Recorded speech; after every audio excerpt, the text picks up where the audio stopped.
What's going on, folks? What's that? What's What's up? that? What's that? Trying to do something. I was caught off guard. It just went live on us. Mm-hmm. Hey, people, what's that? Went up in my nose or something. Bullshit. Just came on. Oh Lord, it's Tuesday. Tuesday, brother. What's up? Absolutely. What's up with you? What's going on? Never Not too much. much. What's on the table for tonight? No, I was trying to do something, but we have guests here, so they waiting in the Okay. background. Um, What we got? so I'm gonna before we bring them in, I'm just gonna tell you what this is about. Called it CRT, critical relationship theory. Um, the other CRT is critical race theory, and people are focused on that, the critical race theory, telling white people what happened with black people in America and all this other stuff. Um, I think that for us, we need to worry about our relationships. We need to worry about relationship between man and woman, stuff going on in our community first, before we worry about that other stuff. We have to get our own self straight before we go fix somebody else's I backyard. agree 100% because when we had a community amongst ourselves, we were a lot better. So yeah, absolutely. Get the Mm, relationship straight yeah. first. Something happened. I guess they disconnected. But anyway, they gonna come back. Um, so I've been like going through stuff in my head for like 2 weeks about how to come about this and everything. And because the problem in our community is so large, it's just a bunch of stuff. Like we only look at surface level when we talk about problems because of slavery. That's all you get because of slavery. Yeah, yeah. So I was like, okay, I started really going through historical stuff, like doing research on the time periods and stuff. Um, After slavery, we have thriving infrastructures. We have thriving communities after slavery. Absolutely. 1918s, around that time, we had several communities. Florida, Tulsa, Uh, here in Georgia. I was going to say, I think you took care of it when you said Florida. I was going to Mm, ask the name of the city, but yeah, yeah, Rosewood. you Yeah. took care of it from Florida. But yeah, it was. Um, I mean, because if you look in the history books, we'll be led to believe it just went from slavery to Jim Crow, mhm, and there was a lot in between there. And we did have a sense of worth, and we appreciate one another. We had a community that stuck together, and we had the relationship part down. I think we understood we had roles within our community, and it allowed us to achieve a Black Wall Street or mhm.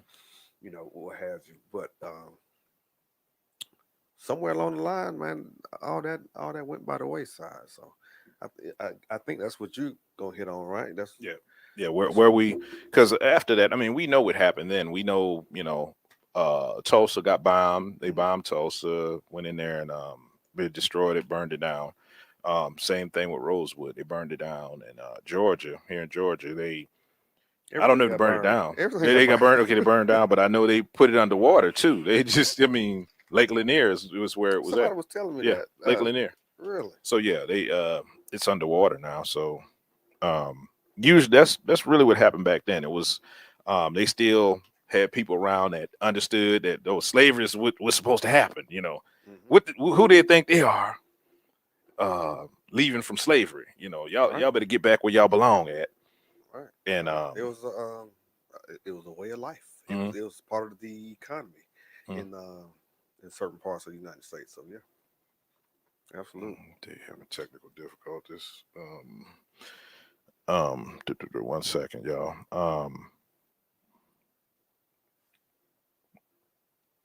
Oh, it might be now. Yeah, there we go. We're on here, Willie. Ah, yeah, I got you. Yeah, I couldn't hear you like when y'all was in the background. I couldn't hear y'all, so while we on. But you muted the mic though. There you go. I can hear you now. Okay, so yeah, right now we have my guests, which is my father and my stepmother, Okay. Willie and Yvonne. Y'all can't see the names on it, but um, the reason I have them here is because, like we were saying, we were talking about back, when we had a community. Hmm. We actually last time we really had a true community was in the 1960s. when we're going through the Black Power movement, the Black Power struggle, whatever. Black and I'm proud. Yeah, we're Black and I'm proud. You know, you saw the afro, you saw the black fists, and everybody was, you know, we had something to fight for. You know, we was unified because we had a common enemy though, and that was the thing. And these two people here, they were growing up during the '60s.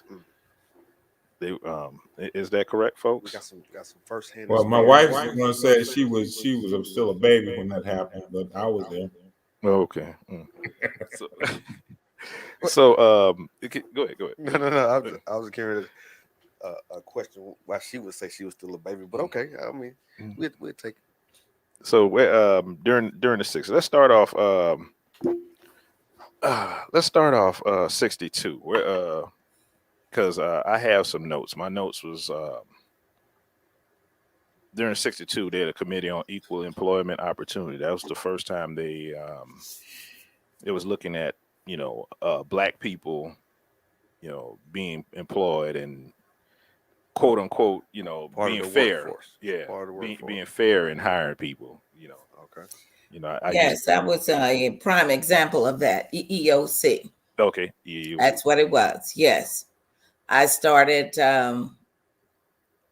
with Bell's South Central Bell at that time in 1968. I graduated from high school in '67 and went to college 1 year at Southern. Started working there and going to school part-time.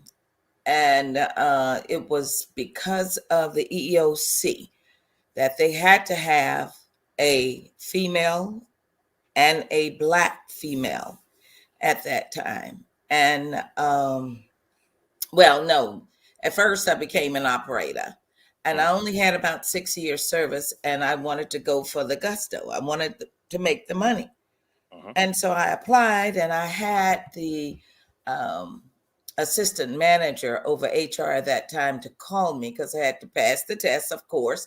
You all know back then, if you took a test, they would tell you, they couldn't tell you where you may have fallen at, okay, where you didn't pass at. They would just tell you, you didn't pass. I said, well, how do I know I'm going to, what do I need to improve in if you don't tell me where I came short at? So, okay, they didn't tell me. So, okay, 6 months later, I took the test again, I passed it. And they kept calling me, trying to offer me a lower rated paying job. And I didn't know at that time till someone who worked in HR told me I had passed. The reason why they were offering me these lower rated paying jobs is because I had passed and they had to commit to hiring a black female. So they offered me about 3 different jobs. And I kept saying, no, I'm not going to accept that job. I'm going to wait and take the switchman. At that time, we were called switchman. That was because it didn't have any women. So it was called switchman, which is really technicians today. So, okay, I kept turning it down. So the lady says to me, you only have 6 years service. We have people with 25 or 30 years service that trying to get this job. I say, again, I'm going to wait. Didn't know originally that they had to commit to the female black. So the EEOC did work back then, because even though they didn't want to hire us for the higher rated paid jobs, they had to because of the government. Of course, we don't have that today. Let me ask you this, Yvonne. Yes. Was there a certain number of black people that needed to be hired? Yes. As far as at that time, they didn't have any females and no blacks. Well, no black female. They had just hired some blacks that came over. Western Electric used to be in existence. Western Electric.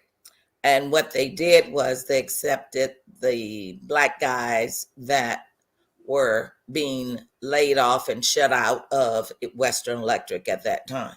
So they had to meet a certain quota of blacks and women and female.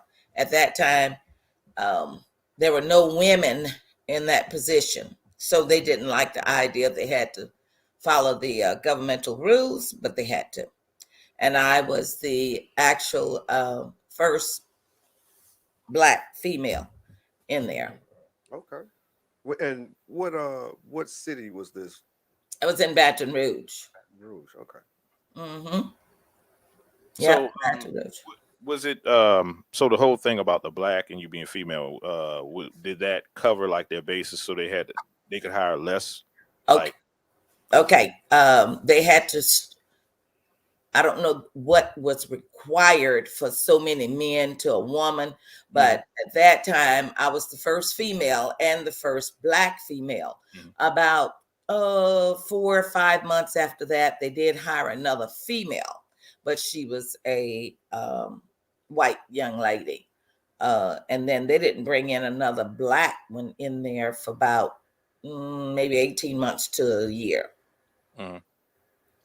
So you were part of history in Baton Rouge then. Yes, I was.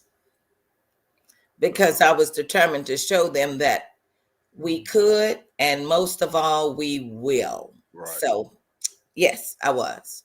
And for people listening, this was after. So I said 62 is the Committee on the Equal Opportunity, Right. but it actually passed in 64. The Economic Opportunity Act passed in 64, along with the Civil Rights Act. So what you're talking about happened after 64, when they started implementing these changes, and it came into effect. Now, let me interject something here, Willie. Yeah. I think that it would help your audience to understand the underlying stuff that happened before my wife came in. What I'm saying, example, my mother, she worked in Kansas. In the South, she couldn't get a job of an equal pay down there. So because they basically just kind of redline anybody out, males or females, even males were redlined out of certain job opportunities. And that's the predicate to what my wife kind of walked into, because they found themselves, the government says that they weren't treating minorities appropriately.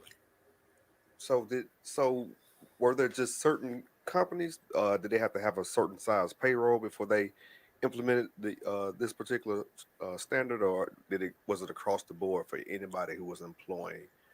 Initially, it was most companies that had federal Funding, income affiliation, like AT&T and big companies like that had federal contracts and such. They were the first ones. Little mom and pop shops, that was not the case. No.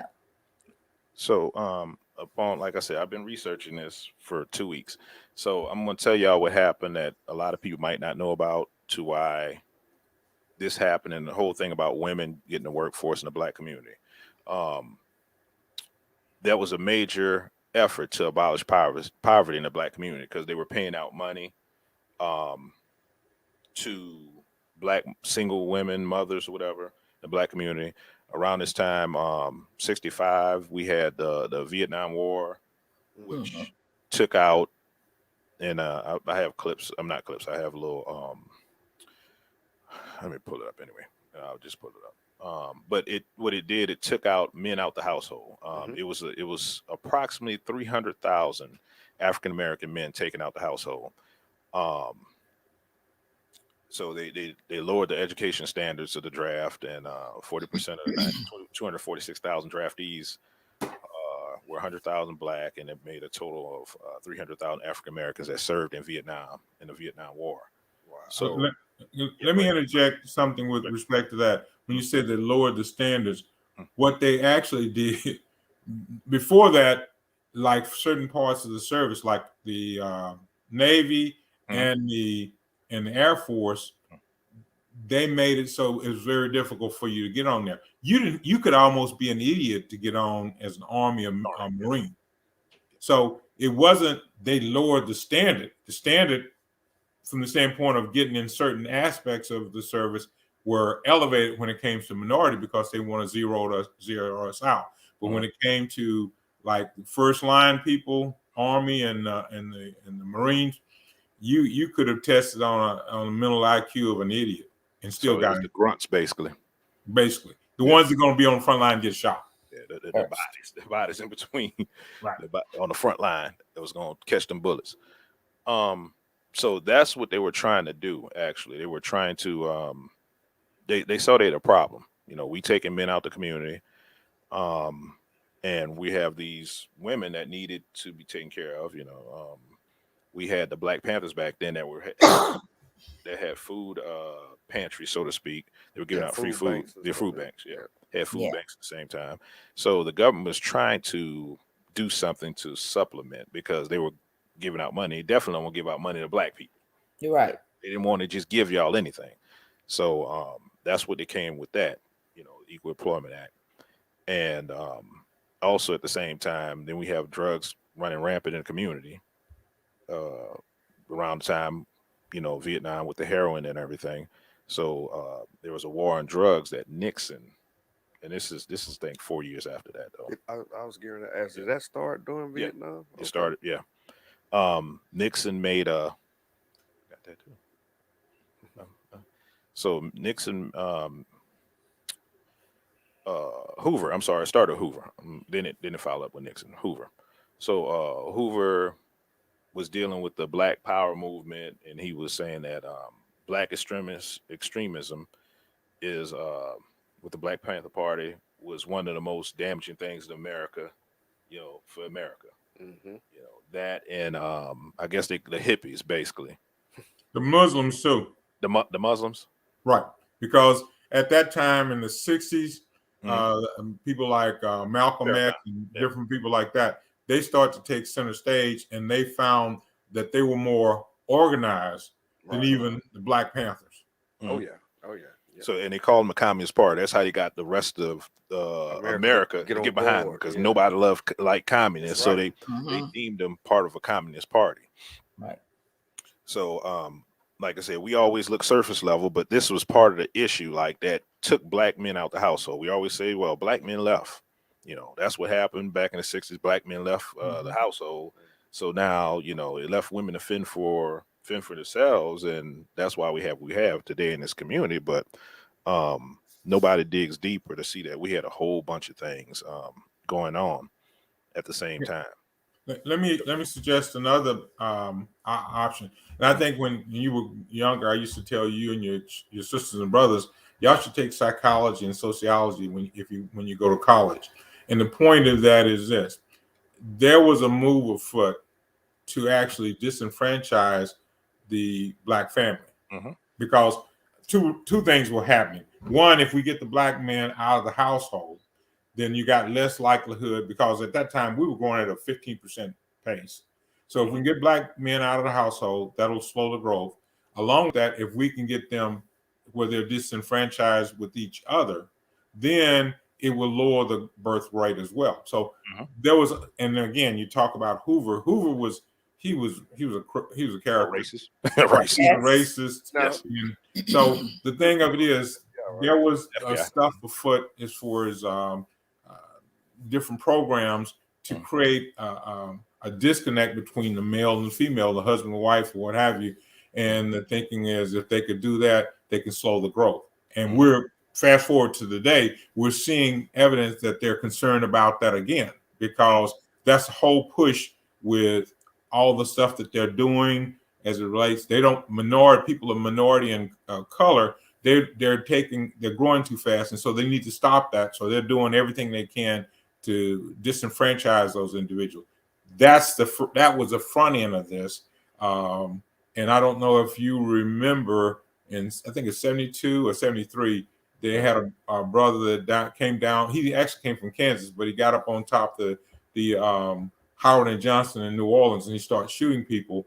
The deal was he had gone to Vietnam, and when he came back, he tried to get jobs, and they wouldn't give him. And it was common. That was kind of common practice. You could go to Vietnam, serve the country, and when you come back, you were treated just like you were before you left, and you didn't get the opportunities.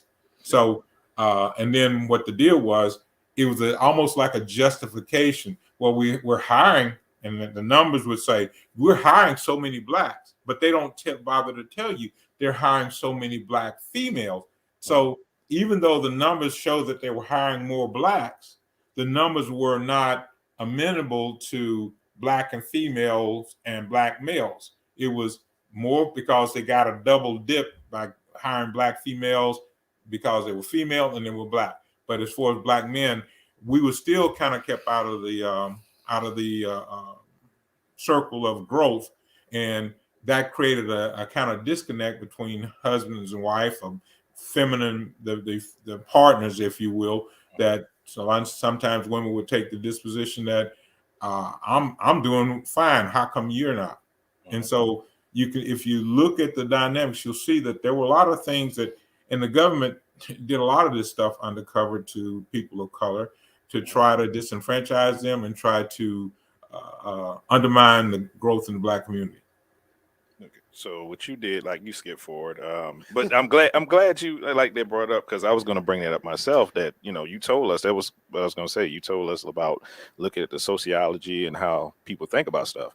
So like I said, you skipped forward a couple years to 70s, but 65. Let's go back to 65.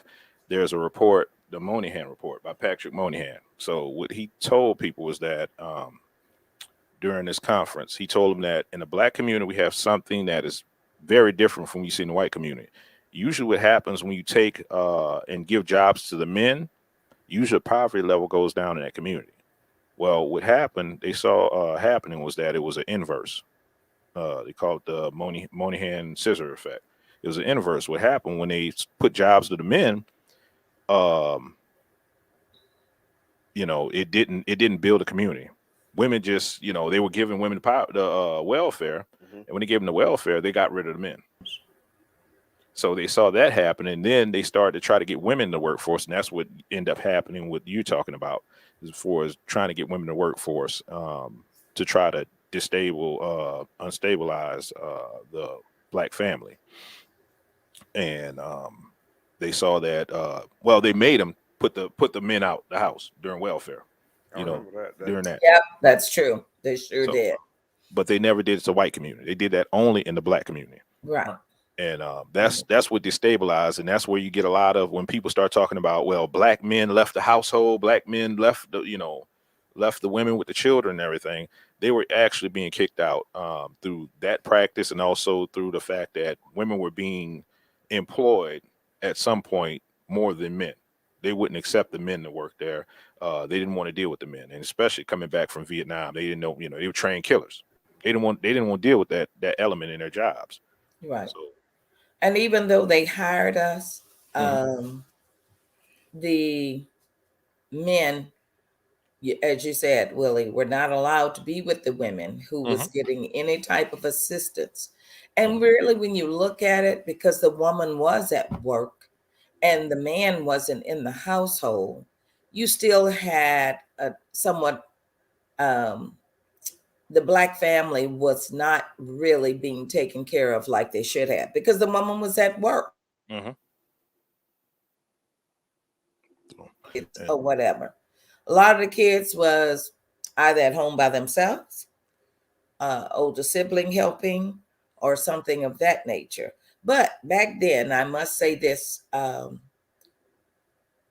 me, my family, as you said, back in the 60s, man, we were glue tight. And you had the help from everybody in the family. Most of us did have help from everybody in the family if you needed that. Drop the kids off here, go ahead to work, whatever. I'll get them when they get off the school bus. Everybody is so busy now and just don't have that closeness as family like we used to in the 60s either. Yeah, and kind of adding what my wife says. Willie, you're too young, and my wife will probably may remember. I'm gonna be. This is gonna sound real negative, but I think integration kind of hurt us in the black community, and that is what I'm trying to say is when my wife and I were in school. See, we had black teachers, and the black teachers were committed to us learning. When they flipped the script and integrated, there was less involvement, even on the black side of the equation. You may find a few black women that will carry, because most of the teachers were black females in schools. system. They may have a few black male, but for the most part, there were mostly women in the school, and the women were more focused on making sure the kids learn and discipline and what have you. When they went to integration, that all went away, and so that's another mark against us. And you can see the numbers would maybe support that you're seeing more black females graduate from high school and graduate from college than you do black males. The numbers, and don't get me wrong, there are some black males that come from other countries that have a different mindset that's not an issue. But for the most part, Americanized blacks, there just wasn't that input in a lot of these young black men. They didn't go on and to excel in school or what have you. Sorry. And I don't think, that's a negative. I think you're just being it's just accurate as to what happened when integration came along. I've always agreed that integration might have been more of a negative, had a negative impact on the black community than what they thought it would have, But yeah, I don't think it's negative in that aspect. It's just true. That's reality. And even before Dr. King died, he even said that. He said that I fear I brought my people into the burning building. He knew that he started to see the negative effects of integrating us with white folks. Well, I think a lot of it almost felt. I think people felt like they had arrived almost because you have no more struggle. So Right. what you working for? I'm here. I could chill out. I could look around and I could do this, that, the other. So yeah, and that's what it was. I mean, it was basically, like I said, it's the start of the breakup of the black community. I heard you, Mr. Willie, earlier. Well, just a minute ago, you were saying that a lot of the teachers were black females. Was there any percentage of? I mean, what percentage of black men were teachers around that time?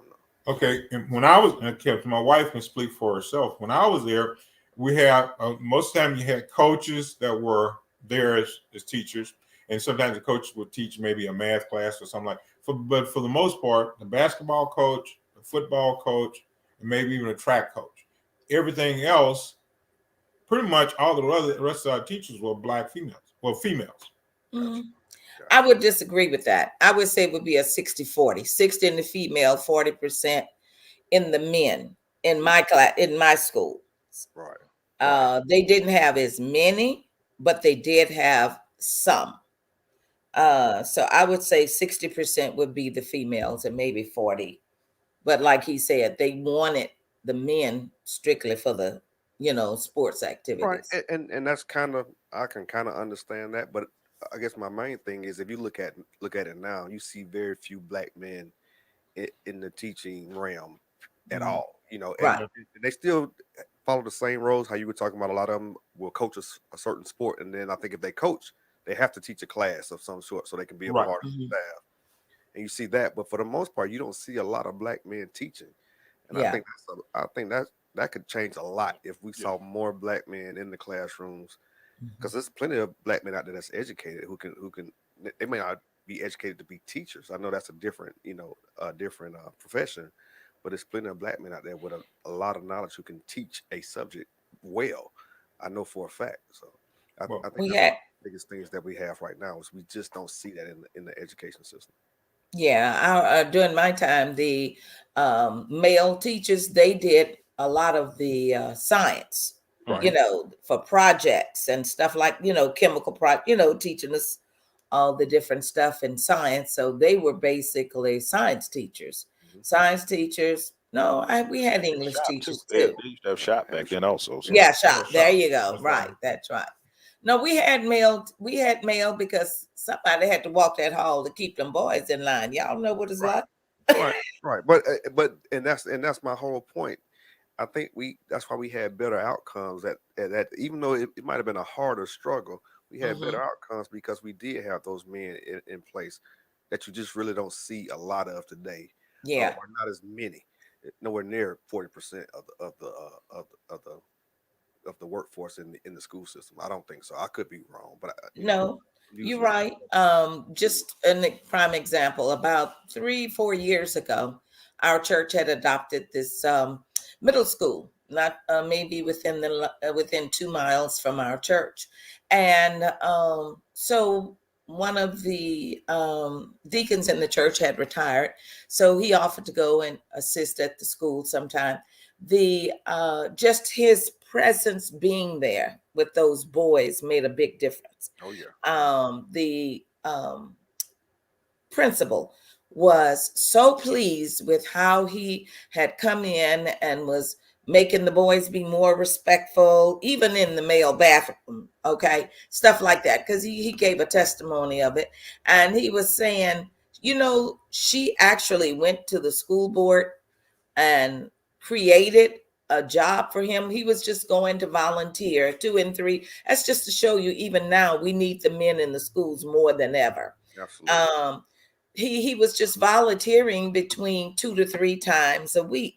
Well, the principal saw that he made such a difference in the young men, those that wanted to be different. You're going to have a whole lot of young men today. They just so wild. They don't want to give respect, or whatever, to anybody elder, because No. they just don't give it at home, most of them. And so they don't give it in the street.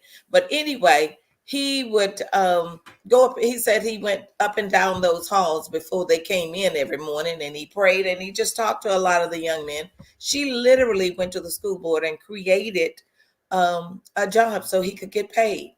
So that right there show you we still need the men.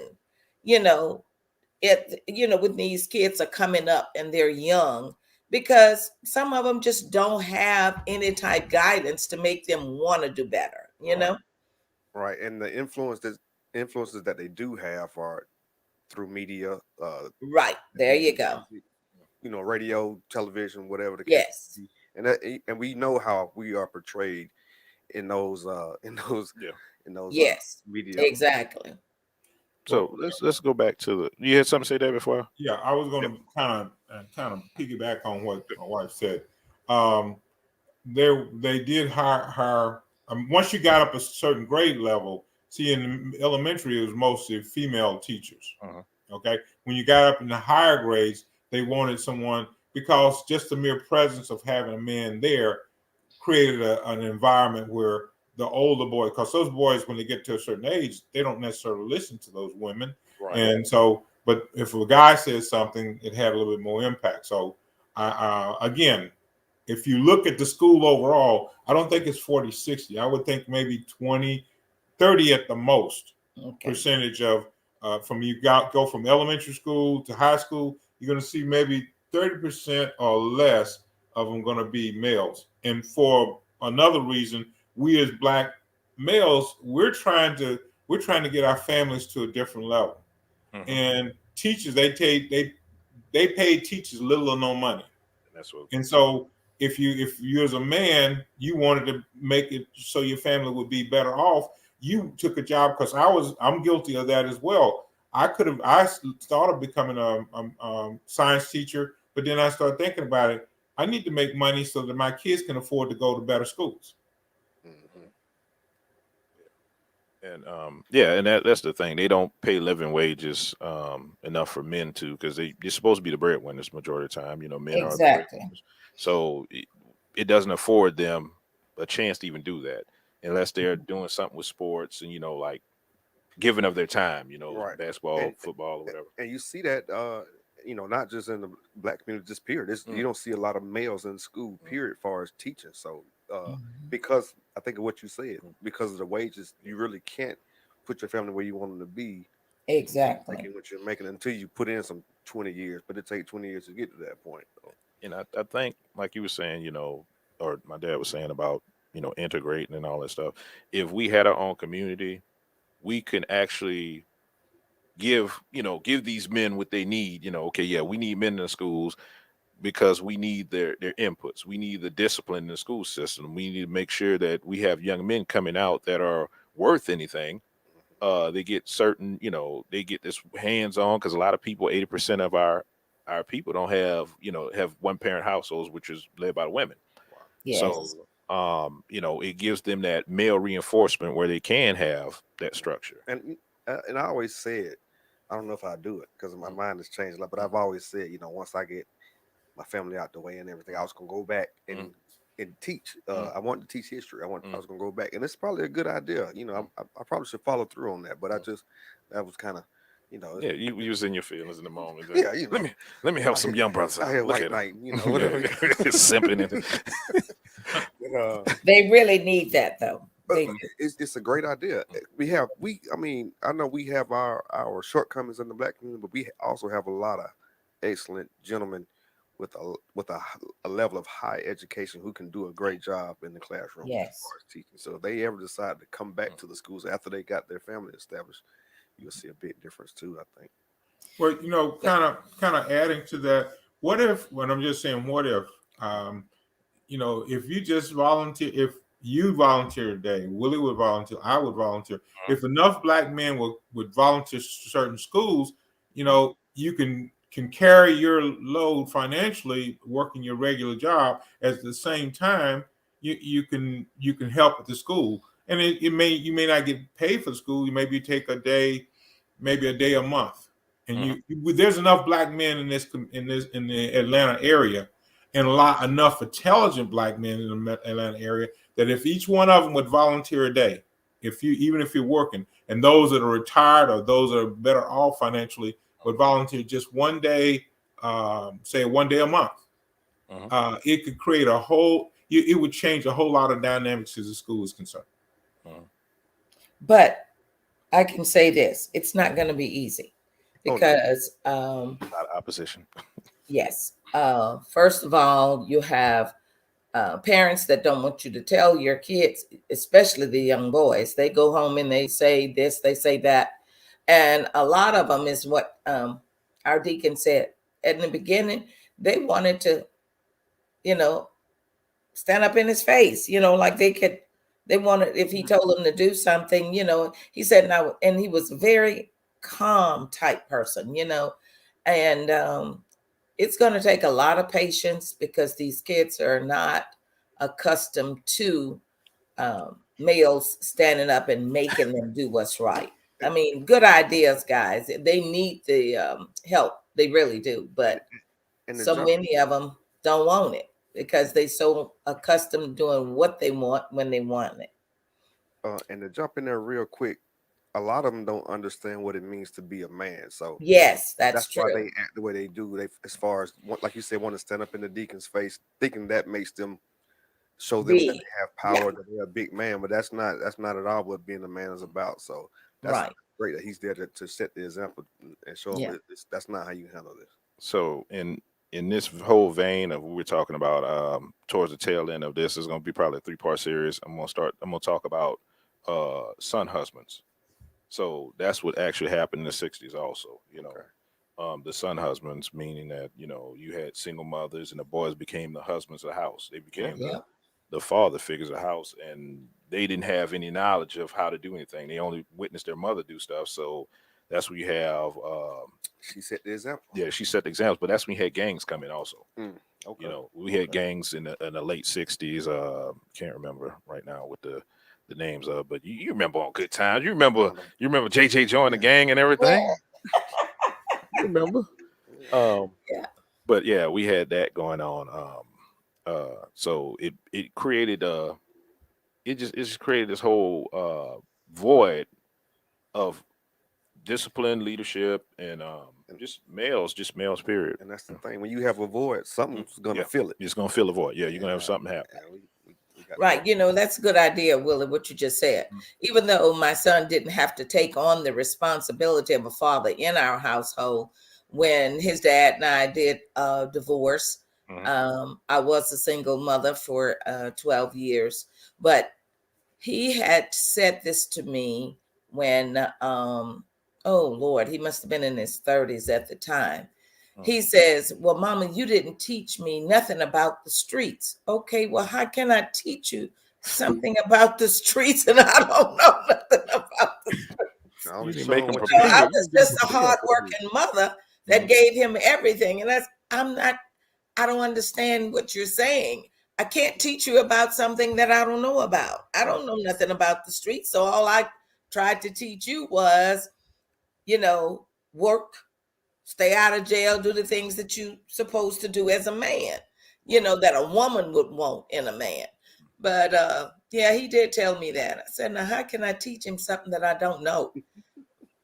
And you know, that created the void in the household also, you know, not having Yeah. a man, which Right. now, I mean, after and I'm gonna get a certain part. I'm just gonna tell everybody what it is. There's gonna be a certain part we talk about the feminist movement, because Okay. that's a part in itself Right. that like nobody talks about, and it's documented that certain people lied during that movement to make that happen. Yeah. And also it had a separate effect, or a bigger effect on the black community than it had on the white community. You know, Yeah. like they said, when the white people catch a cold, we catch the flu. Right. So, you know, I'm gonna talk about that. That's gonna be a second thing we talk about, the second episode. But when there's a void, like you said, somebody's gonna fill it. So that's it. That's how the gangs came in. You had other people that the young males sought out role models, which was guys in the streets.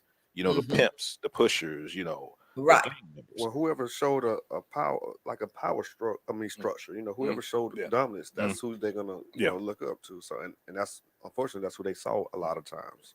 Yeah, and who had the money, because they weren't hiring back, you know, like I said, during that, they weren't really hiring black people. And with the war on drugs, you know, it's, you know, they were putting black men in jail. And I don't have the figures. I'll probably have it next time, the figures of how many men they actually were incarcerated during that time, during the war on drugs, when they started. Yeah, because that's what we went to. Mhm. A lot of the guys just started selling drugs to have money, you know, big money, because they were, their eyes was on the big money, and they weren't paying them no more than minimum wage back then, you know. Well, you know what I'm saying? Yep. Yeah, They when you break it down they per give hour. you they give you a title, but they're not paying you no money. All you're doing is being a slave to a title, but you're not getting the income. Mm-hmm. Yeah. Okay. Let's see.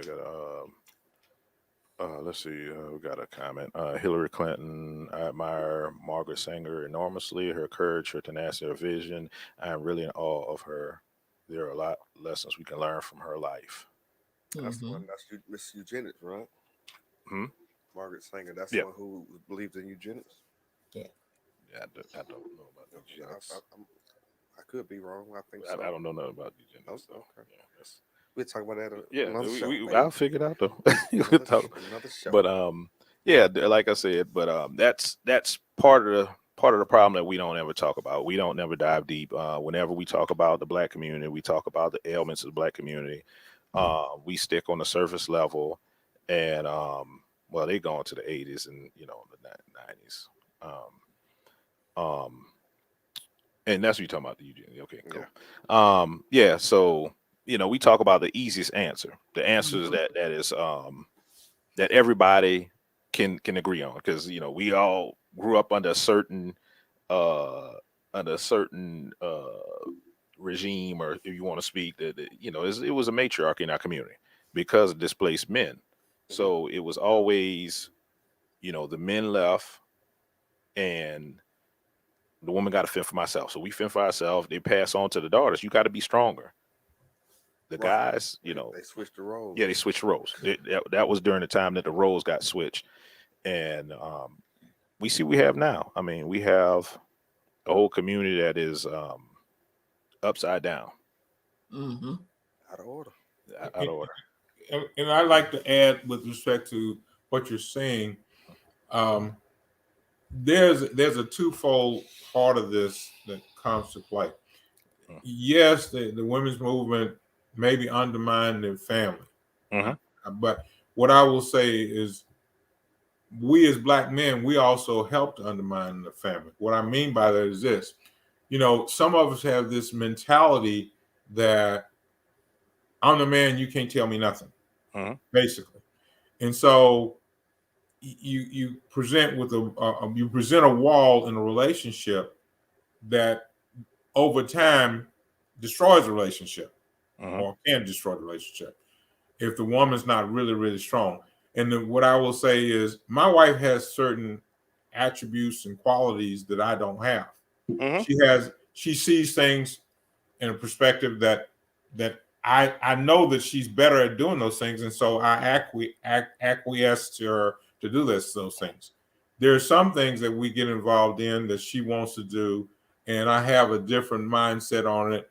And we do have a kind of a dichotomy of views here, that she wants to go to the left and I want to go to the right. We have different reasons that we're trying to go those different directions. But if you are a man and you have a woman that has certain qualities, maybe she's good with money, or maybe she's good with seeking out opportunities. Then, because I have a cousin down in Florida, she's probably smarter than her husband, but her husband has certain working ability, and so she makes what he does be a success. And that's what has to happen in the Black community.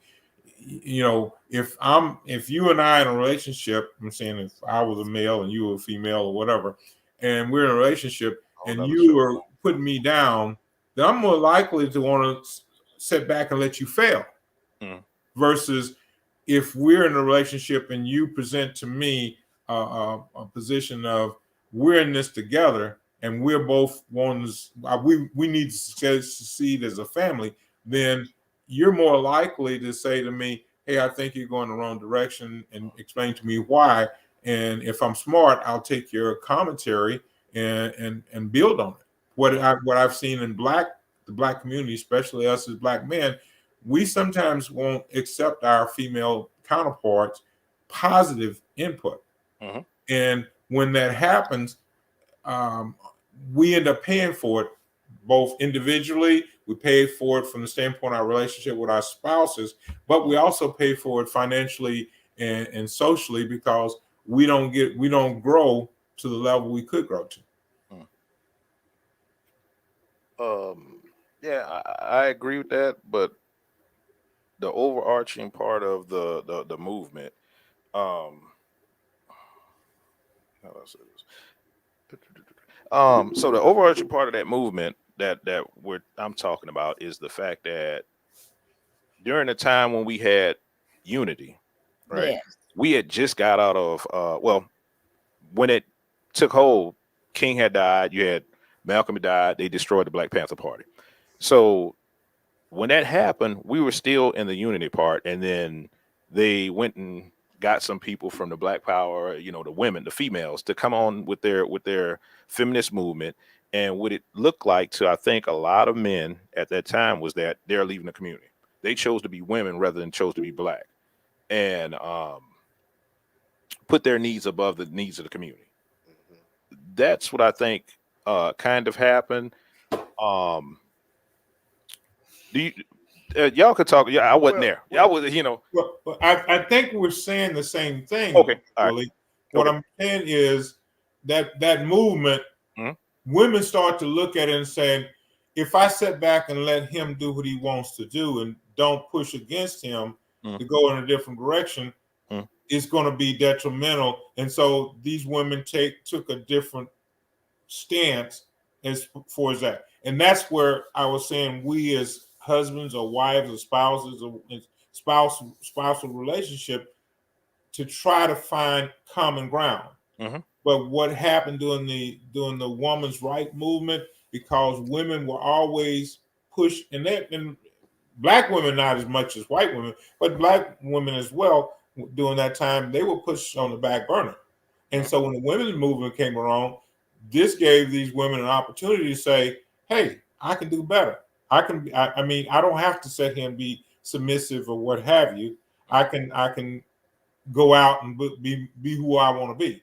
Now, that being said, I think on the long haul, it's better to have somebody that's willing to work along with you to accomplish what you want to accomplish than to force somebody to do what you want them to do. Because when you force them to do what you want to do, you don't get the same effect. So what you're saying is basically, I'm saying the same thing you're saying. I'm just simply saying that the women's movement was being pushed, but it's being pushed on a couple of areas. One, it was being pushed by us as Black men, by us not respecting and accommodating our female counterparts. But it's also pushed by the social structure saying, you're the really the breadwinner, you're the this, you know, and so they push this narrative that women don't have to be submissive, or they don't have to be in line with what the man wants to do. They can go their own direction, do their own thing. And so that's where we ended up at.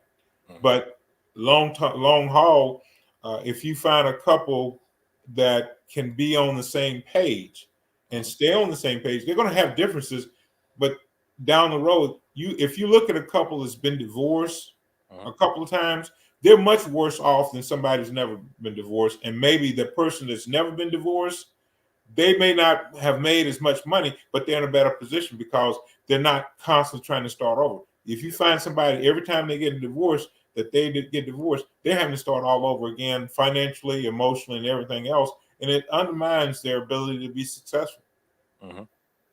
Well, we got time for me to say something. Yeah. No, go ahead. Yeah. Oh, okay. Getting back to what you were talking about with the women having jobs and everything, and piggybacking on what Willie said. Okay, when I came up, I came from a large family. Okay. My sisters, which I had 6 sisters above me, older than me. And I saw so much by the husbands being the only provider in the family. The women back then, as you guys may know, were to raise the family, as you say. Okay. So my sisters didn't work. So therefore, I saw verbal and physical abuse because the men would work. They would get their checks on Fridays. And I know you guys have heard of it in your family, if you didn't know of it, that the women really didn't have a say-so back then. They, as Willie said, had to be somewhat submissive to their husbands because he's the one who brought the money home on Fridays. But the thing was, back then they had what's called suppers. I don't know if y'all heard of suppers, but anyway, that would be their way of going either to a club or to somebody's house who was having a supper. Juke joint. Yeah, there you go. A juke joint back then, or go to someone's house who had a supper, who was selling food, and they was playing cards in another room and just, being together. So they would go over, take bill money now, and gamble at playing tuck and spades back then.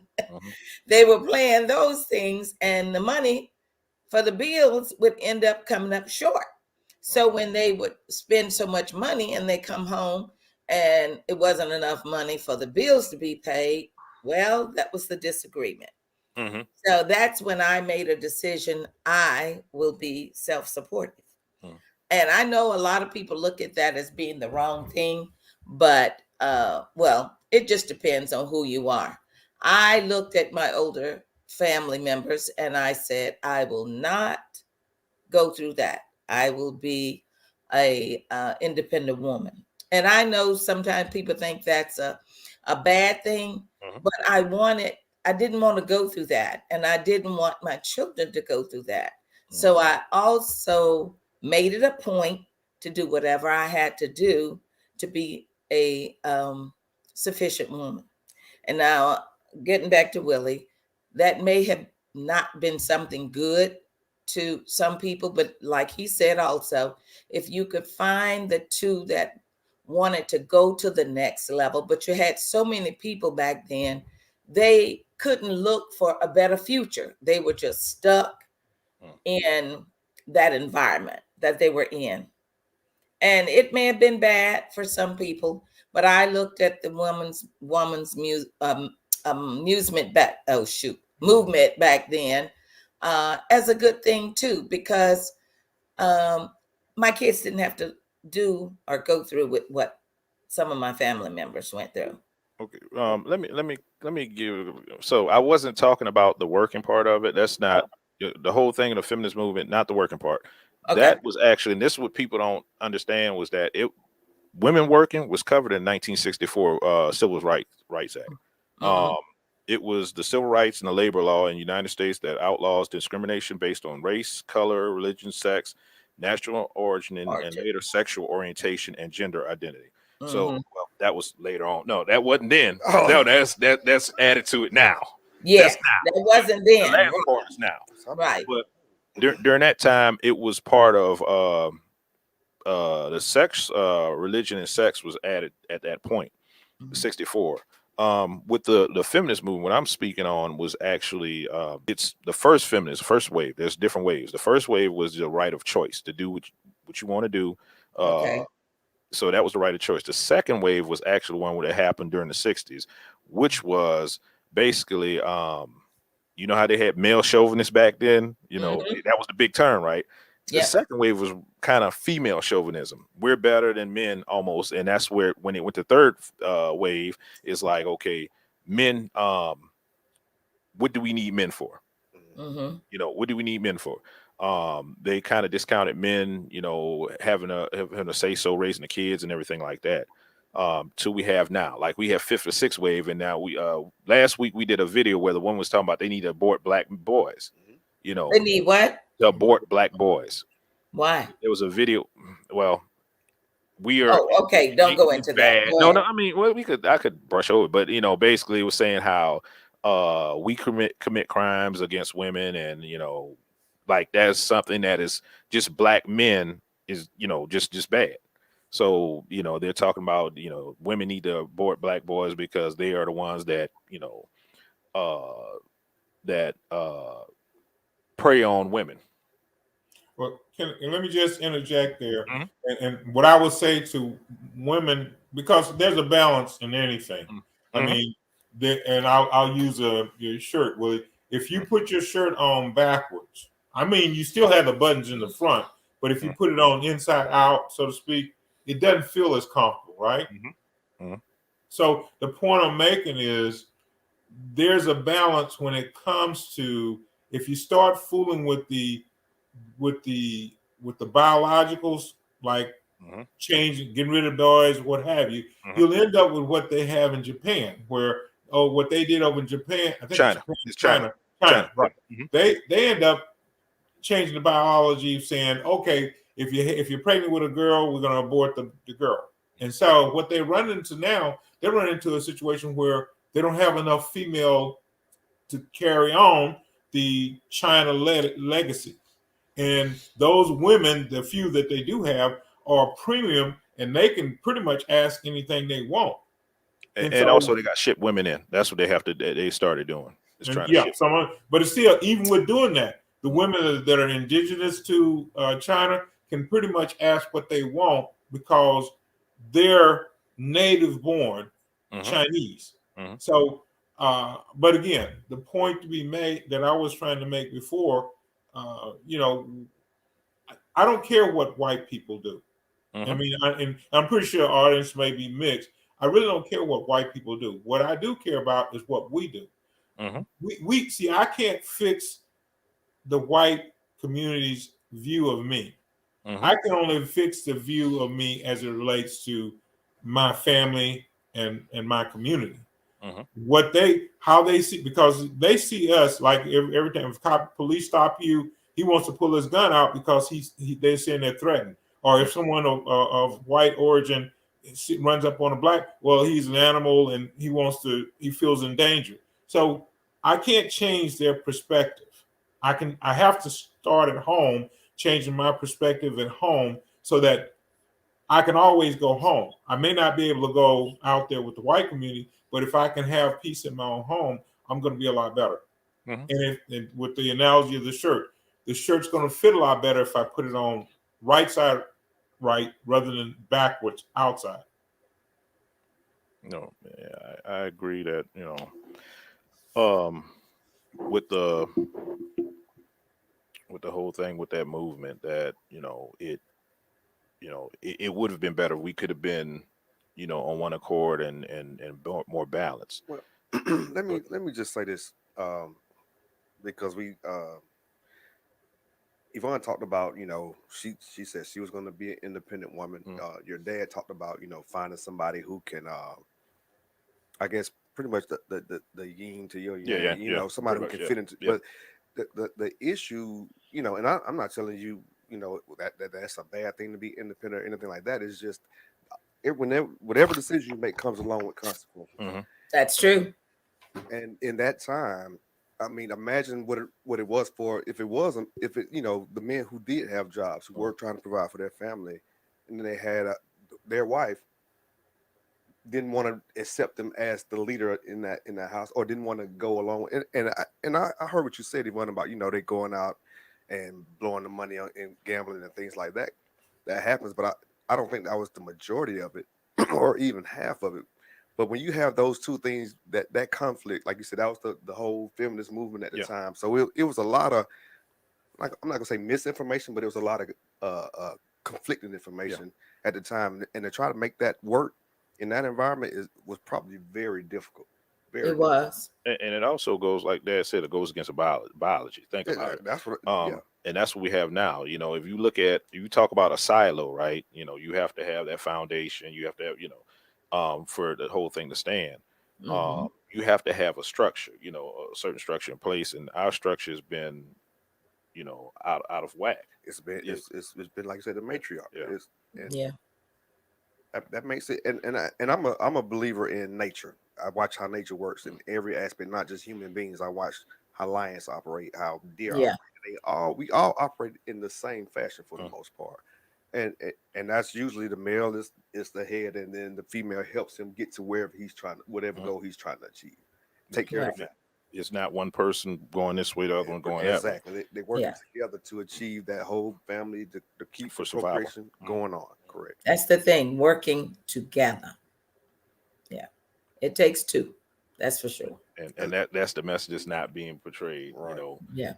especially, I mean, we've had that since the 80s. Like I remember watching even like 80 something, why Donahue or one of the shows where it was more or less, you know, the black man is, you know, whatever, you know, they have black women on there talking bad about the black men, Mhm. and you know, it painting us in a bad light, and then, you know, that's all you saw Good old- for a oh, while. yeah. That's all you saw. Oh yeah. I mean, and when it comes to like modern, and I'm gonna consider that modern media, Mhm. you very rarely saw where they like A balanced, yeah. talk bad about women for the most part. It just didn't happen. You know, that it was always the male for the most part in the modern media. But Well, women was at home a lot of time watching TV. Men yeah, wasn't so watching. right, Yeah, so they wasn't had to yeah, cater to the yeah, audience that was yeah. paying attention to the TV. Well, you know, and kind of adding to that, see, the social structures thinking is I need to always be on top. What I mean is the people that are in position of power, they want to always be on top. And the way to be on top is I may not be able to come through your front door, Willie, because you and your friend, you're there protecting the front door. Mm. But if I can if I can get your woman to open the back door, let me in, then I got an inside scoop, so to speak, on doing things to you that you don't even know are going on because you don't even know I'm there. And so, like you said, in some cases, the women didn't work, and they were the men were working, and the women were being, if you would, to some degree, propagandized with different ways of thinking. And sometimes the sad part of it is sometimes we play into that. And give you a classic example. You know, white people think that black men especially are animals. And we actually play to that narrative because what do we show? We show what they want to see. You see the young brothers right now. You see the young brothers walking down the street. And I think when you were young, I used to tell you the same thing. You can have two black men walking down the street, one on one side, one on the other side. One on the right side, his pants are sagging. You can see his drawers. He has a hoodie on, dark glasses, whatever. The other guy on the other side, he has on a button-down shirt. He has loafers. He has slacks, clean cut, whatever. Now, the one on the right side that has a clean cut look, he may be the criminal. Mhm. The one on the other side may just be trying to follow a trend. Trying to fit But in. the point of it is, you're living to a narrative that they've kind of painted you with, and if you're making them true, you're making them seem to be true, even though you're not that way. You're making the system say, you see, that's who they are. That's what they are. And so again, we can't change the community outside of the Black community's thinking. Mhm. We can change the thinking inside. And the way we started it within the family. We have sons and daughters.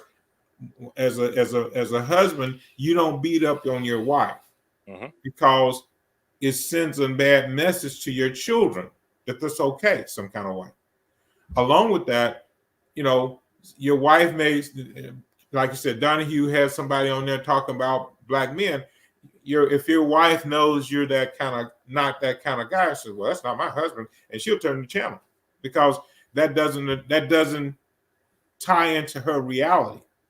But if that man is abusive, if that man, whether verbally or physically abusive, that ties into the narrative they're talking about, she's likely to sit there and watch that on TV or on that show. And perpetuate. So again, the only thing that we have any real control over is us. Mhm. We have no control over anybody else. We have control over us. And if we can maintain that control, if we can exercise that control to demonstrate that good part of the Black community, because I don't think you realize that if you look in the jail, we make up almost 7% of the jail population. Only But I 14%. don't think that Black people are 70% worse off or badder than the white community. Because you don't see us out there mass shooting. Mhm. Who do you see doing that? Most of the time it's white people. Mhm. And they're so empowered, they are entitled, they can get off with doing stuff like the Arbery case, whatever. They have the situation where they can get off on doing stuff where we as Black people are held to a different standard. Mhm. Yeah. That's it. So people that's because I put this commercial with people that just joining us or just joining this program, right? The reason it's called blackmailed is because the fact that that's usually what happens when they look at you, me, whoever, hey, he's just a black male, and they peg you as the such, you're a black male, you're probably this, you're probably a rapist, you're probably whatever. So that's what usually happens, and we have a bad ethnic image in America. Mhm. Yeah. But like your dad said, we still kind of feed into that No, image yeah, too. for most With a part. lot of the Yeah. stuff, and not when I say feed into it, we don't. The majority of people I know are just good, upstanding people. Simple as that. But we still, when it comes to our entertainment, it's the stereotypes. It's we feed into that, and that keeps that whole machine rolling. In my opinion, that's. We got to start turning it off. We got to start looking for other content that's going to show us in a better light. Right. But we don't totally control that though. We don't, but so just turn it off. no, and that's true. But so the thing is, you can turn it off.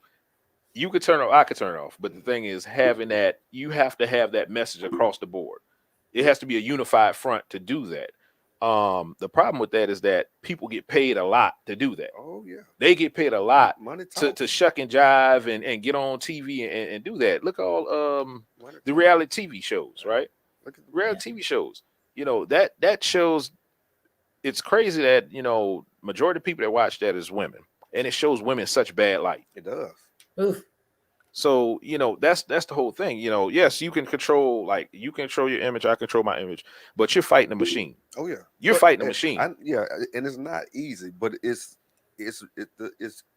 actually simple though. Like I said, if you recognize this is putting me in whatever kind of light, and you do something about it, and that the best way to hurt them is to take the money away. You turn that mug. No, off. but like you have to said, be in control of taking the money away. You have to. Without taking the money away, that's not a viable solution. And guess what? This kind of leads into some of the other stuff how we talk about these single women households. I know in my house I've come in and seen this, and I'm like, this is what we watching. You know, not to say that Oh I'm damn, you done beat the woman. Hold on, no, cut. Turn well, the. no beating, but I mean, I interjected a different opinion on maybe we, you know, let's look at something, you know, better than this. Simple as that. And I agree with you. I agree with you because you know when they came out with what is it, Housewives of Atlanta? Can I tell you I did not watch that? I'm sorry, I did not, because it portrayed a certain way that we as women should be, you know, out there without men or whatever. I didn't watch that. I did not like it. I know a lot of people loved it, and you know everybody have different interests. Right. But I didn't like that show. I But really didn't. but Yvonne, isn't it interesting they call it the Housewives and I nobody? know.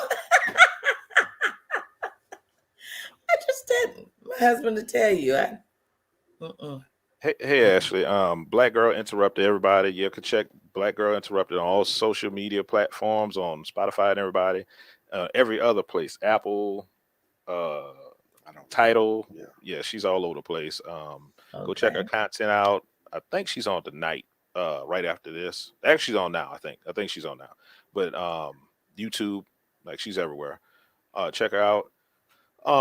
But that what you were talking about, the whole thing, right, Yvonne, with that uh housewives, basketball wives, all this other stuff. Yeah. It's crazy because when women talk about men, we're treating them a certain way. We're disrespecting them.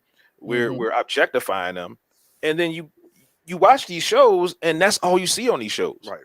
That's all you see. Yeah. So, you know, for the most part, you know, you're perpetuating, you're self-perpetuating, basically. You're creating the problem that you say you don't want. That's exactly what I was saying. You said it much better than me. And it's crazy, but this is where we at, you know, in our community. Like you said, the reason I say it's not as simple. It sounds simple what you were It's giving. simple. It's just not easy.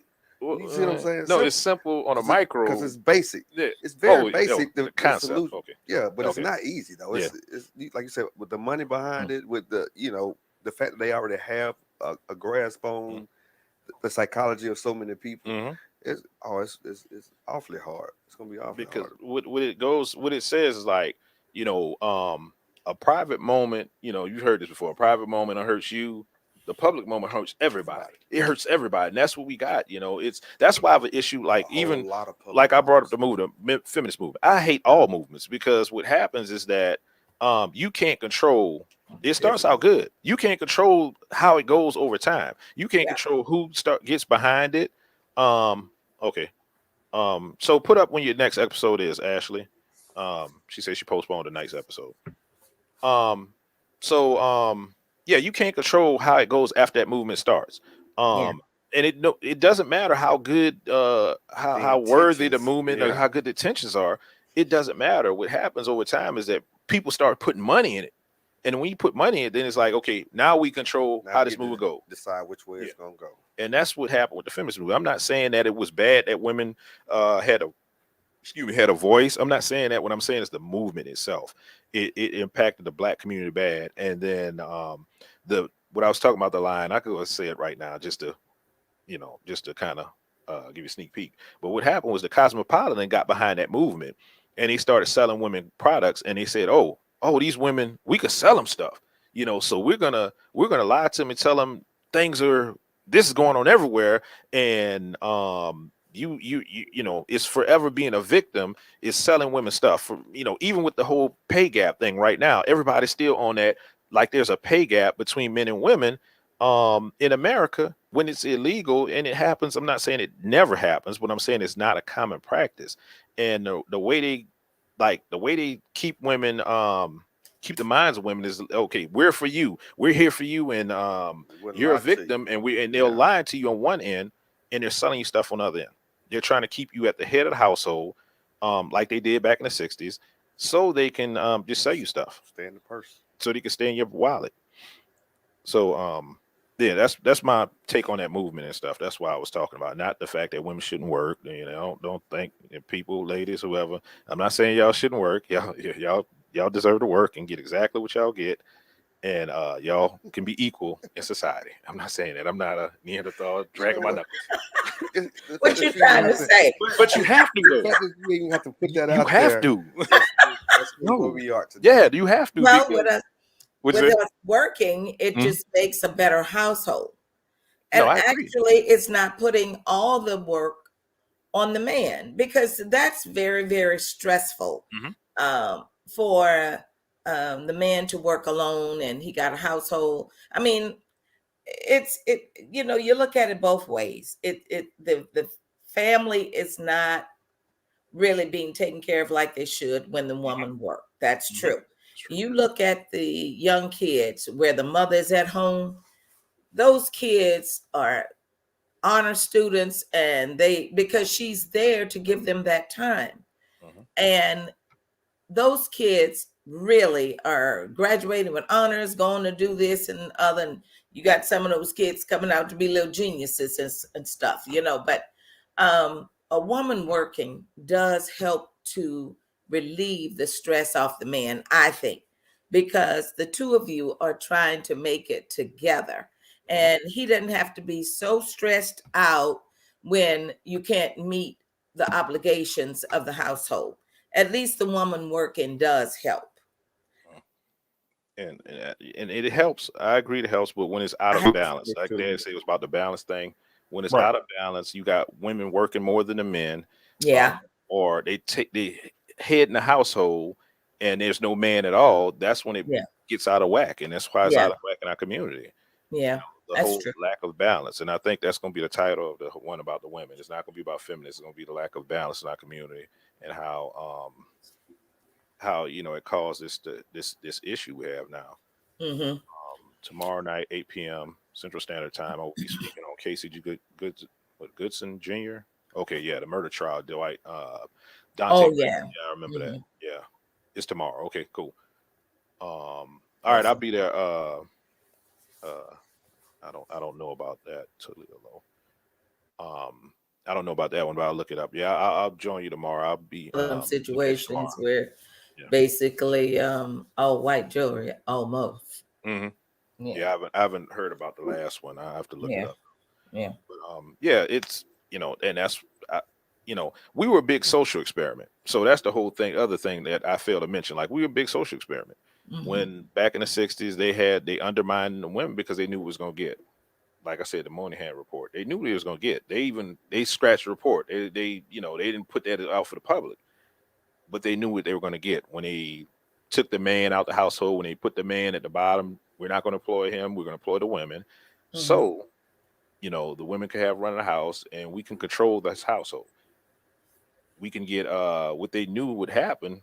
What we got now, preschool to prison pipeline.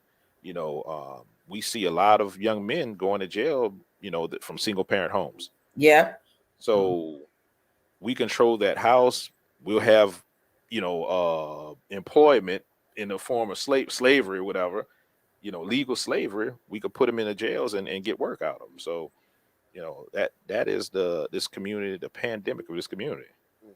Well, kind of adding to what you said, there's two dynamics working there. One, like you said, you're getting the male out of the house, but the other one is you're requiring the black female to do the work of a black male, and you're also going to pay her less. And I'm saying that my mother worked for did the same work as some white guy standing next to her, and she got paid less. So you said, well, that didn't impact you. Yes, it did, because we couldn't afford to eat the better food. We couldn't afford the better clothing. We couldn't afford to go to a better school. We couldn't afford to live in a better neighborhood. Living in a better neighborhood affords your children a lot more opportunity than living in the hood. So again,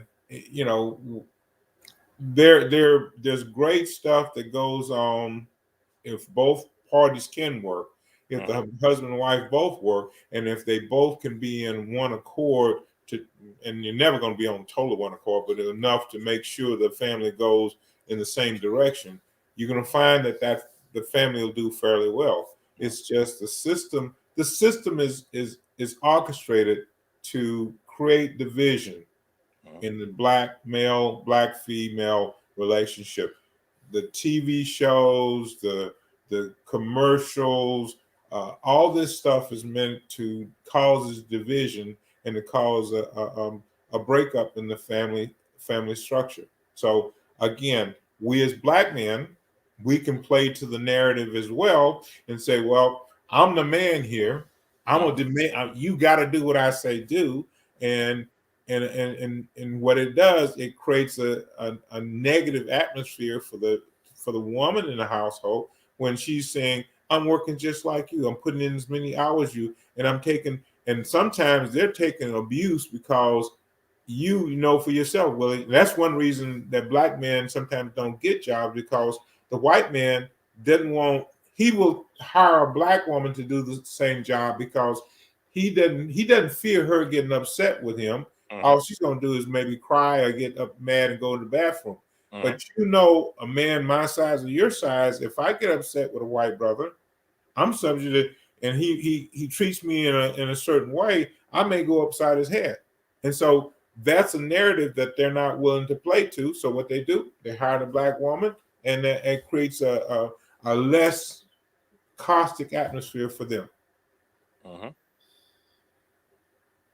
Yeah. I don't agree. Yeah. What you said, Yvonne?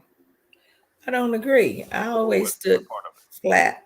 But that has nothing to do. You go against somebody. You're not going to fight. No, nobody. I'm not going to physically Right, fight. But I will say, Hold on. No, it does hold, because again, and I'm gonna just say this too, Willie. He's talking about the threat of violence. I That's know. what he's talking about. Yeah. Right. I mean, I believe know. it or not, what's happening now in American society, the threat of violence, is the reason we're in the mess we're in. If you think about it. Along with that, the deal is, as a I've had situations where people they kind of guard their words when they say it to me. I've seen them say the same, speak to the female, and they can be very caustic with them. Whereas I'm not as likely to accept it, and I might come off at them because, again, I do look to be a fairly decent sized gentleman, and I might want to do something to hurt them. Right, but and even with you though, it goes both ways. When you interacting with another man, you're not gonna you're gonna, because you know that threat of violence is there. You're gonna talk to him with a certain level of respect, regardless of what the topic is, unless you intend to get into a physical altercation.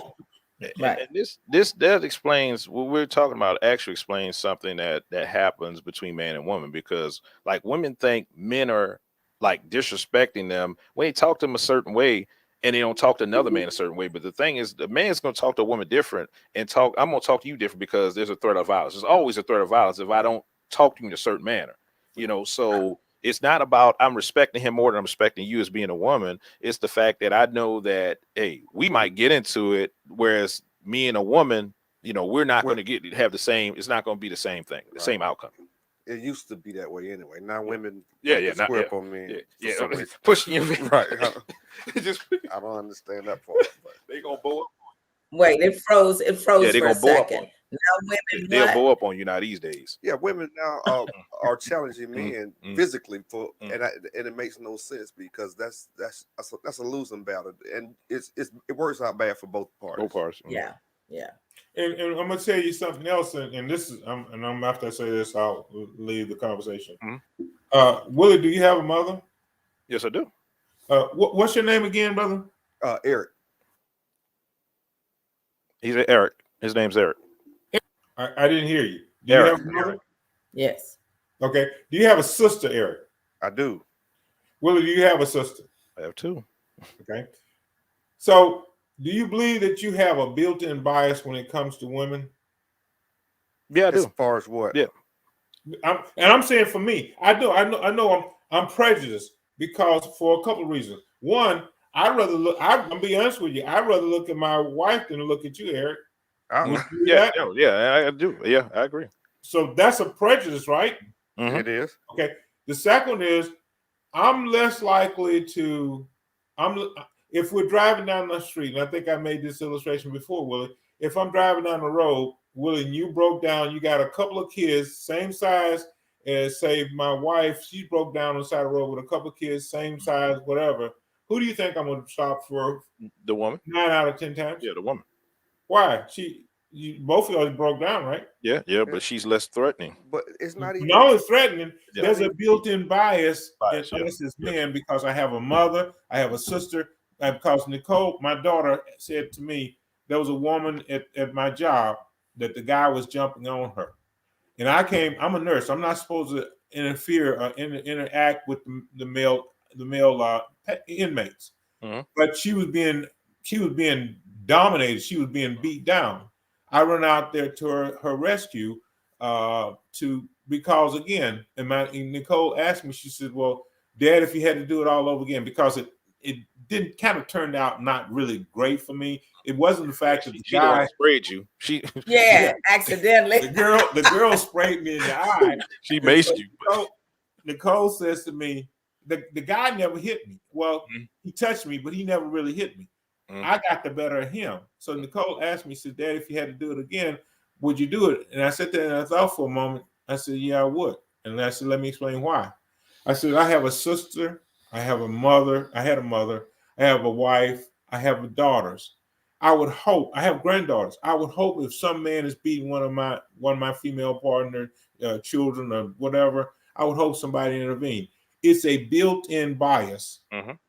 As far as we as men, if we love our wives, if we love our daughters, our sisters or whatever, we will do things that will affect us with respect to them because we do have that built-in bias. Mhm. Yeah, but and that's just the nature of men.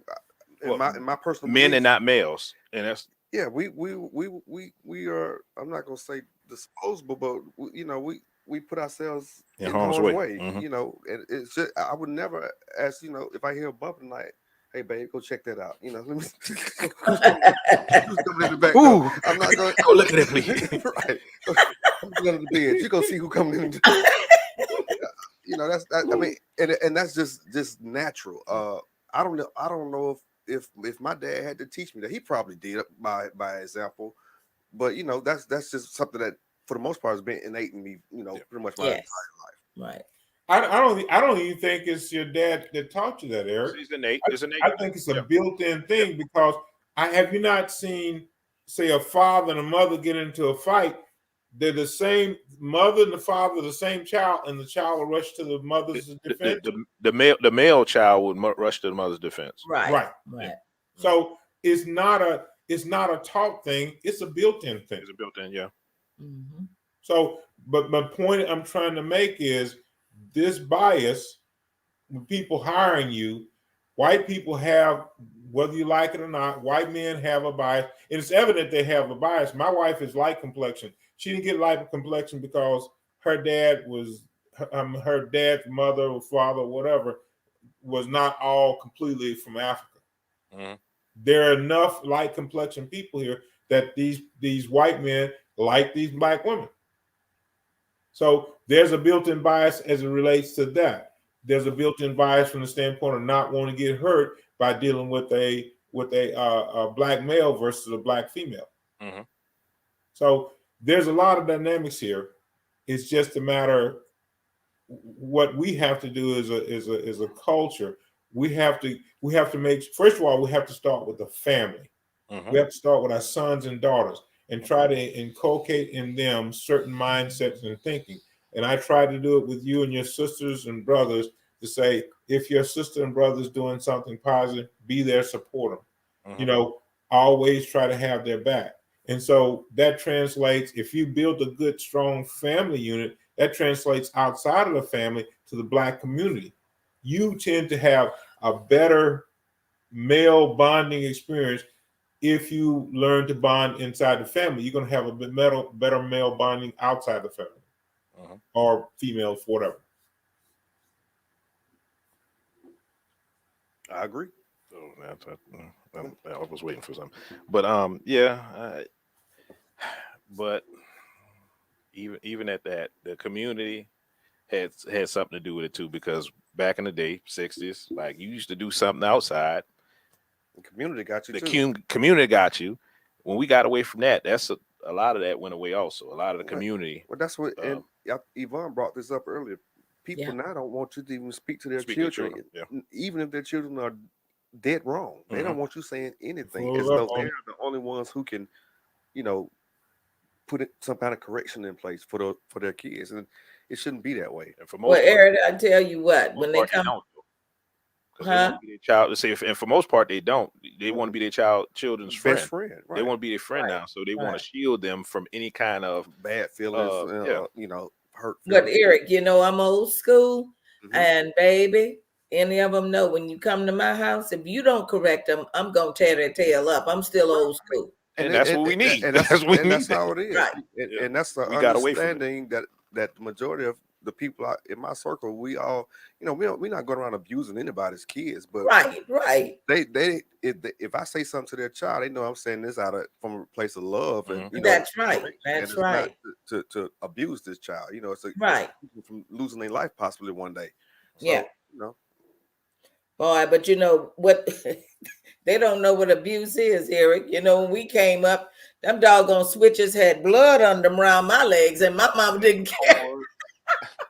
Drums. yeah, Man, I mean, you know, my parents could have very well been in prison today. that's right. Based on the level of what they call abuse now. Mhm. So, If they'd have went by the rules today, you I can got say my that right. parents, my father could have been. my Well, father. it was my mom, honey. My dad didn't whip us, but my mother, oh my God, Lord have mercy. Yeah, but I mean, but it you know, and I'm not saying that's the answer, you know, physical No, it's punishment, not.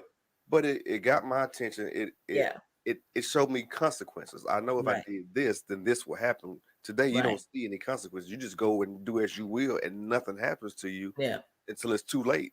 And that time, somebody gonna put you in the dirt, or you going to Yeah. jail. Or you you going know, to jail. exactly. and why you know, let me save him now when he's 5. Then he don't have to even deal with this when he's 25. But see, That's so true. you thinking like the government wants to do something for us. Oh well, no, The I'm government wants them to be in jail. well, see, I'm talking So- about the community. Oh, the community. Okay. Yeah, let me. Yeah, You know, yeah. I don't Don't call understand. the police when you hear him yelling loud. Not just what's wrong with me saying something to your child, Oh, okay. You talking about you other know, people. or whatever the case may be. But But But then you got them. You wouldn't have to say anything though, Eric, if when a child come to your home and you tell the child stop doing something or whatever, um, and they don't stop, The parents should take it up from there. Though. parents should take Yeah, the over. parents should take it That's up from right. there. That's Yeah. exactly right. how many times have you seen the parent don't do anything? And that's what happens. And I've seen that. That's what happens. I've seen it. I remember I told my great nephew 3 times. I don't like all that talking. 3 times, baby. This was years and years ago. Oh God, that must have been in the 80s, I think. 80s or early. Yes, table in the center of the room. He kept getting up on the glass table. I said, "Get down, baby. You know the glass could break, cut you." She just steadily talking. My niece. Mhm. The- I got me a belt and I wore his behind out. And so then he stopped. Okay. Then he stopped. So she said, "All right, well, we gonna go." I said, "Well, if you should make him stop if I tell you, if you didn't like me whipping his tail." I said, "Don't bring him back if he can't mind." Right. And that's the way it was. Don't bring him back. But I didn't have to do that. I tried to make sure my grandkids did what I told them to do. To me, it's just respect. That's just that simple. boils down. Yes, it's respect. But Lord, I wish we go back to some, not all, because really I was abused. If you really want to look at it. But look how you turned out. Though. I mean, Yeah, this that's my true. thing. You Yeah. know, there was always, you knew you had to stay in a certain place as a Yes. child. Nowadays, they don't know that. They don't have any boundaries. Right. So I think Right. that was a good payoff. You know, your tail getting whipped was a good payoff for your future. Yeah, you that's know. true.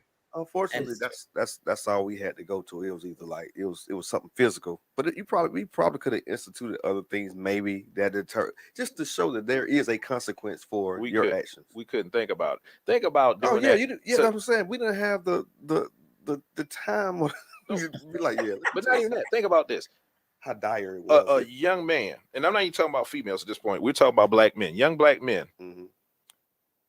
a certain age, there is no talking to them, right? No. There's no talking. He has to believe. If you don't, you might have to do it one good time, once, twice, three good times, get in his behind, right? But that has to be part of your repertoire. Yeah. That has to be part of it. Other than that, he's gonna be running wild. We're gonna have what we have now. Yeah. Well, we got it. We got it. We have it. Your wife worked for the jail system. Has she ever shared with you how some of those inmates are treated? No, I know about the jail system. But First, the point I'm trying to make is, would couple you? You're not going to abuse your child to the point of injuring him or death, right? But they will injure your son or daughter in jail. They So again, there has to be some limitations that we put on our kids, and sometimes it's not necessarily corporal punishment. Sometimes it can be some kind of other punishment. But the point of it is, there needs to be an end result so that you can get a desired outcome. Mm-hmm. Otherwise, if your child is that unruly, you got yourself a critical issue. Mm-hmm. But that's those are relationship issues. And the other part of it is if you have a child and you're trying to direct them in one way, and you have a woman that's trying to direct them in another way, the likelihood you're going to have a good outcome is very slim to none, because everything you're trying to do, she's going against it. She's undoing it, basically. Yeah. She's undoing it. Exactly. Yeah. Exactly. And that's also going on one accord. I mean, that's a whole different level, because the mother, her thing is to nurture the child, to protect the child, shield the child from whatever. And as the father, your thing is to create structure and boundaries, and and get your child prepared for the future. That needs to be one accord. That needs to be a unified front when it comes to parenting. That our biggest job is to get our child to the point where we can't, if we die today or tomorrow, that child needs to be in a place to where they can fend for themselves. Right. Yeah. And we don't have that. That's from the community all the way down to the family. We don't have that type of unity to where we understand that that unified front is actually what's going to make things better in the future. That's true. And we have to start early with our kids. We really do. I mean, if I tell you at 3 or 4, don't touch what's on that table, tap their little hands. I always kept a little say no, it's no. And I never had to move anything. Yeah, nothing. So I'm on, and this is going in and out on your end. Yeah. And for my final thought, what I want to say is that we've been through a bunch of stuff in the Black community, right? Slavery, Jim Crow, all this other stuff, right? But we've always got past it. We've got over it. The way we did it was unifying. Unity was always how we got over insurmountable odds. Yeah. And at this point, we have issues within our community. And the only way to get past this, to me, would be the unity. To seek a point of unifying and figuring out where to go, both men, women, everybody in the community. Forget whatever goes on in other people. Like my dad said, don't care about what goes on in the white community, Asian, whatever. We need to figure out how we're going to fix this, and we have to unify in order to get to that place.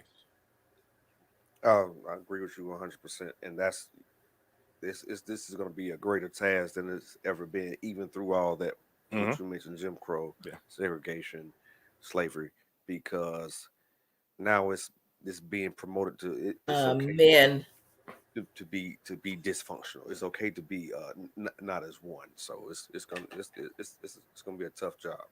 Look, let me say, the reason why it's going to be so tough is because the enemy is not outside anymore. Right. That's why the enemy is within. Yeah. That's why right. That's why right. tougher. So true. So true. I'm gonna leave y'all with the last word. Y'all have anything to say before we get off? Well, if you see, to me, I think, as both of you have stated, if the men today see if they could help any young man to go in the right direction, if it's no more than give him some instructions or tell him what you think he may want to do, or find out what he wants to do and just give him some instructions. I think that would help so much. It may not change a whole lot of people, but you may just have one person that you can change. And, I have my granddaughter here, and she was raised totally different than where I raised my children. But I'm giving her an opportunity to see things and teaching her, and where she can get to where I would love to see her, because we're totally different. And as a young girl, 19, I can honestly say I see the change in just 3 or 4 months. But I'm constantly talking to her, and I let her know all the time, baby, grandma not trying to run your life. I'm just trying to give you some instructions to make a difference in your life. And I can honestly say, she said to me just the other day, Grandmother, I really appreciate you and Papa, and I want you to know how much I love you. Now, she is totally she's in a different, she was raised totally different from the way I raised my kids. But little bit by little bit, I see she's understanding it. And I see now she has a goal of where she want to go. And I've had her to write her 5-year thing down, and we talk about things. So I think if we could just get one person, guys, all of us, it don't have to be just men. It could be men and women, to help the younger people to go to the next level. I think that should be our goal, just to help somebody. Help somebody. I agree. Dad, you got anything? I'm good. I've said what I'm saying. And again, we can talk about it, but the part of it is we got to initiate it. We're talking about stuff to fix, but we got to start initiating the fix. Also, that brought to something to mind. We was talking about bringing some, our sons on, so we could talk about certain things about men stuff, and get to hear from them how they view the world, How they see it. Yeah. so we can, go from that way, kind of reverse engineer, That's a good idea. We're gonna do that. Oh, also, Yvonne, next week, like I said, I'm gonna talk about the feminist movement, also single motherhood and everything else with the Black community. Would you be interested in, There you go. Sure. There Yeah, you go. I'll be one. How can she say no when you put on the spotlight? Would like you to come on. Well, Eric, I was single for 12 years in between marriages, so yeah, I don't mind. I mean, But you have knowledge from both ends of it. And that's why I asked you that also. yes, okay, from that's fine. Married to single mother, back to married. So Right. you have all of the above. You want me to tell my struggles? Yeah, there you go. The Black woman struggle. I was blessed, thank God. I mean, we had struggles, but I was blessed due to the job. So yeah, I'm gonna have you, and I'm gonna have Ashley from Black Girl Interrupt. I already talked to her. So Okay. she was single mother. She was married also. So you will have you from that era. Ashley from in this era. She's around my age. I think she's a little bit Okay. younger. And I'm gonna have somebody that's actually a single mother. I got to talk to somebody else that's younger, a little bit younger. Yeah. And we're gonna talk about What age you looking for, man? well, your daughter, right? Mhm. Get Well, her. see, Yeah, well, because see- I was gonna reach out to somebody else, but Okay. yeah. I see. Is she available? Yeah, okay, that's cool. Yeah, we'll work that out. But I appreciate y'all coming on, giving us y'all wisdom and y'all experiences, and everybody from watching. We'll be back next week, and we'll be talking about critical relationship theory, and we're talking about the woman aspect of it. I don't know what I'm gonna call it, but we're gonna be talking to our guest next week. So All right. Sounds Okay. good. hope y'all join us. All right. Thanks for having us. Thanks No for problem. inviting us. Now I'm And, gonna go ahead and beat my wife. Oh Lord, oh jeez, we didn't hear that, y'all. We didn't hear. Hold on. Oh, Dad, I got something for you. Hold on. Back and forth. I got something for you. Hold on.